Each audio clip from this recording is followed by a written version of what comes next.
Greetings viewers, I'm just going to do a quick thing on metal polishing. If you have a bench grinder at home, if you go to your hardware store, you'll be able to get these tapered ends.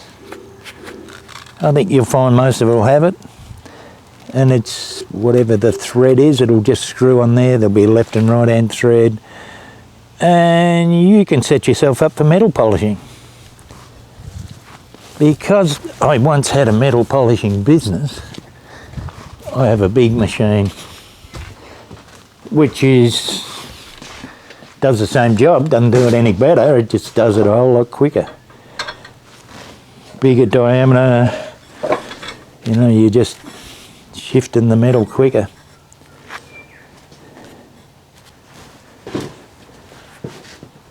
There's different kinds of wheels. This one's called a sisal. It's a 2-section sisal. One section's about 1/2 inch wide. That's a 2-section sisal, which I might put that on actually.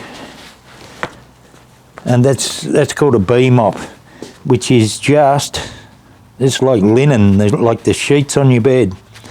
And they're just flopping around loose and they're only connected in the centre. Whereas this one is stitched all the way. This is a much firmer wheel. You can actually push quite hard on that wheel. I think the narrow wheel, I have about 200 different mops, different sizes and shapes, but this is all you need. This will do 90% of what you want to do. Here's another, that's a different one. That's like a stitched linen mop. I actually put glue and then I roll it in grit. So that's actually a coarser mop. Yeah, but it's stiff, you can push real hard on that. So that's actually denim, I think. Yeah, denim. But it's stitched very strongly. And you can push hard on that. And with the grit on it, I probably put 240 grit, I glue onto that. And that's for rough stuff. But what I'm doing today is just a rocker box off the Sporty. I'm going to leave the black in the centre, just because I'm being lazy, and it looks all right. I can polish in here. I have die grinders and some of the stuff you do by hand. You can actually polish a carby yourself by hand.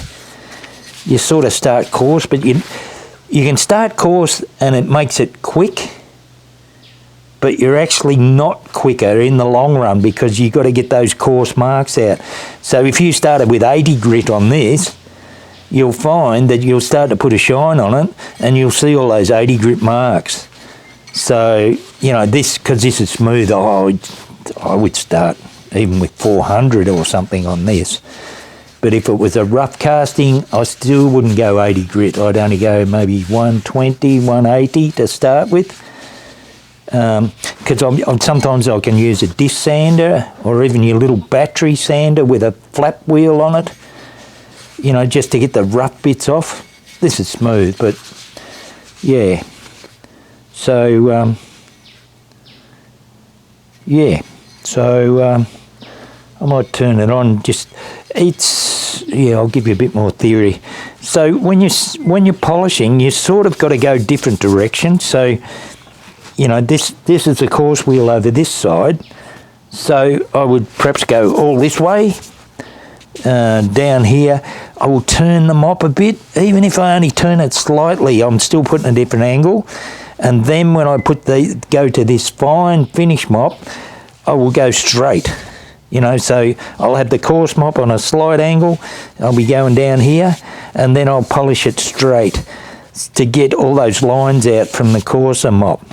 So if I had to guess the grit with the paste on here, this might be 600, 800 grit, and then I'm finishing off with 2000 grit or something on the fine mop. And hopefully we get a good result. And I'm using this because this should be reasonably quick and easy. This is only quick dry paint, it's not super duper paint.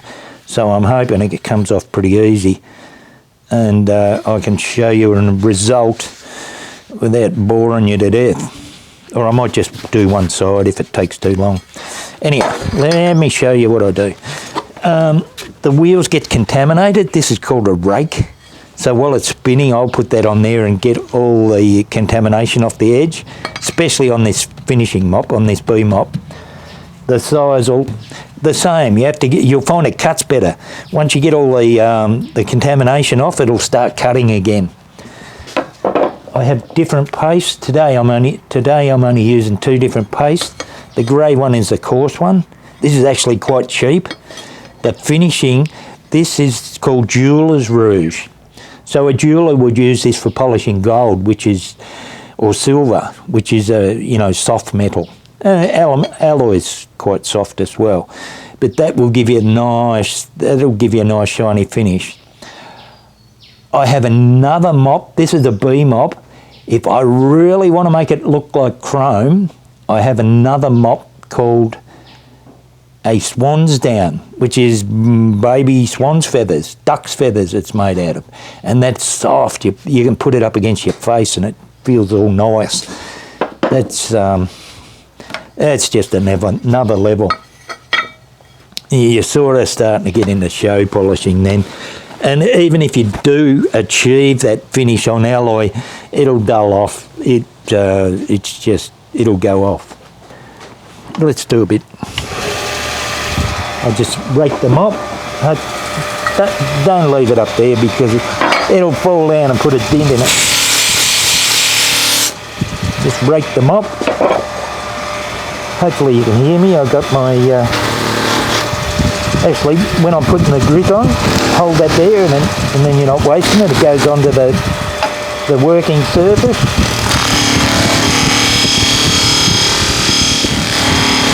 I'm pushing pretty hard on that.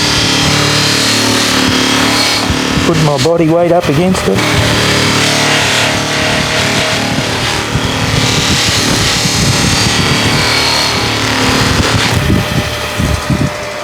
More paste. Keep putting it on.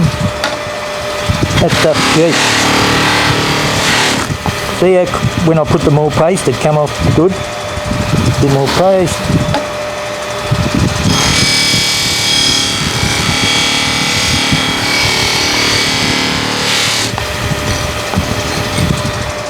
Put a bit more on here. Go down this side. Yeah, it's coming up pretty quick. I might do the whole lot, I think. No, you'll get bored and run away. I won't do the whole lot. Daylight is the polisher's best friend. See, I've gone a different angle.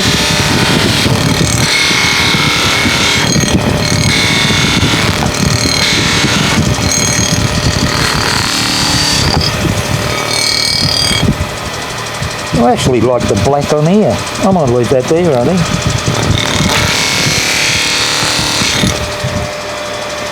A bit of an art form, you can do it however you want.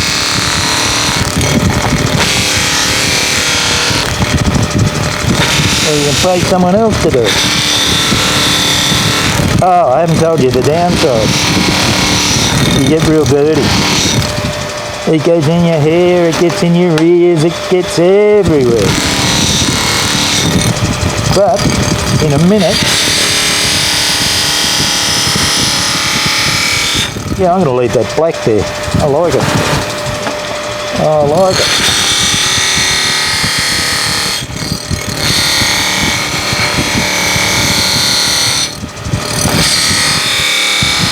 Now see which way I'm holding it? You watch when I put it on when I do the other end, I'll come this way. Oh.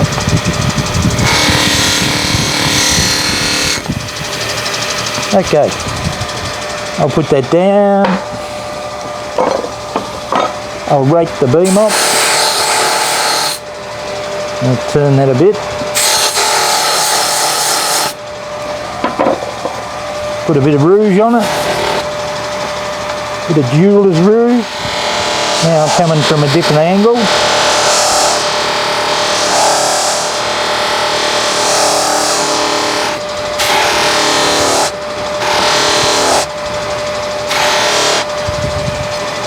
Same. See, before I was going like this, now I'm going to go this way.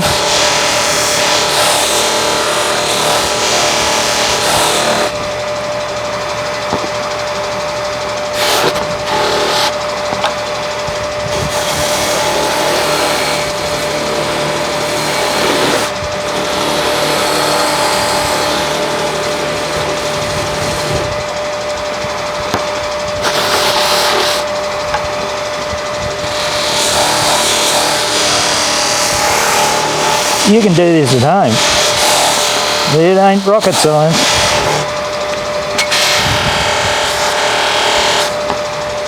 Ta-da!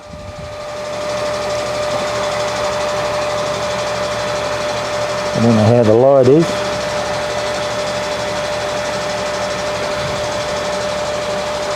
Didn't take long, did it? I don't know if you can see that. There's a bit of a mark there. Can you see that? There's a bit of a dent. I'll get that out. You watch this. I come over here.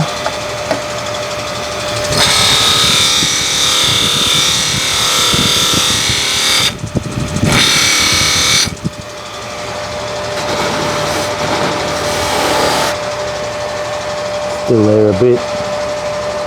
I could keep going, you can go forever. I'm pretty happy with that. Once I clean the black, I think that will look effective. Well, I might as well finish it, I'm nearly there. No, I won't. So that was just a quick lesson on metal polishing. Just to encourage you that you can do it yourself. It's not that difficult. And that's effective once it goes on your bike. I've seen forums where people say, oh, you rub it with sandpaper and you go through different things, and I can tell you, you would take hours and hours and hours. But with the wheel, the secret is this coarse paste. Get the coarsest paste and keep putting it on the wheel, like regular, every 30 seconds, put more paste on. And you will get a pretty quick and good result. All right, viewers, thanks for coming. Please subscribe. I'll just keep doing when I'm doing little jobs in the shed, I might as well do a little video of it and put it on and see what you think. Some will get a better reaction than others, but yeah. All right, thanks for coming.